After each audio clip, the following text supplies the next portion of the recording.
Charlie Kirk's murder case just took a new turn. According to a new court filing, defense lawyers for Tyler Robinson say a ballistics analysis from the Bureau of Alcohol, Tobacco, Firearms, and Explosives could not definitively match the bullet fragment recovered during Charlie Kirk's autopsy to the rifle allegedly tied to Robinson. The defense is using that claim to argue for more time before the next major hearing.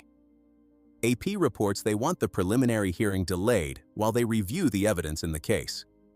And that matters, because this is the kind of detail that can instantly change how people see a case. The defense says the ATF's findings are important enough that they need months more to prepare. They also pointed to the size of the case, saying prosecutors turned over more than 600,000 files, along with forensic evidence they still need to review. Multiple reports say the FBI is now doing additional testing on the bullet fragment. But this does not mean the case against Robinson is gone. AP reports prosecutors are still trying to move the case forward and are pursuing the death penalty. Earlier reporting also said investigators tied Robinson to the suspected weapon with DNA evidence, and prosecutors have pointed to texts allegedly showing he targeted Kirk because of his views.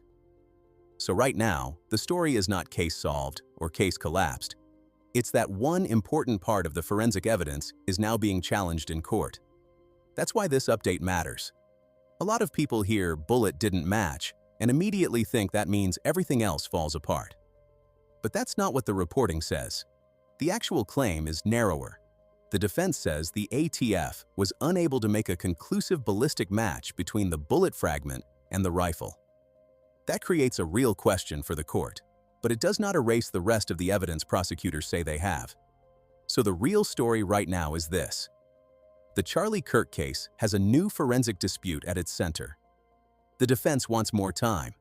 The FBI is still doing testing. And the next hearing is expected to deal with both the evidence fight and how the case moves forward from here. AP says Robinson is due back in court on April 17th for a hearing related to cameras in the courtroom, while the defense is also trying to push back the May preliminary hearing. That's the update. Not proof of innocence, not proof the prosecution is wrong, but definitely a real new twist in one of the most watched political murder cases in the country.